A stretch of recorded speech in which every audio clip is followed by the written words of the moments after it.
Hey there friends, welcome back to another tutorial video. In this video, I will teach you how to change your default web browser in Windows. Let's get started.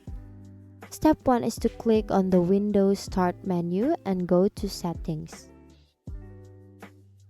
You can also use the keyboard shortcut Windows key plus I. So once we're in the settings, please click on the Apps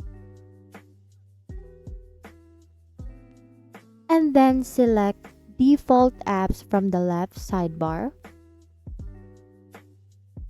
Scroll down until you see the web browser option. Click on the current default browser and a list of available browsers will pop up. Choose your preferred web browser from the list and it will become the new default. And that's it. You have successfully changed the default web browser in Windows. Thank you for learning with me today, and once again, thank you for watching this tutorial on how to change your default web browser in Windows. I hope you found it helpful. If you enjoyed it, please give it a thumbs up and see you on my next video.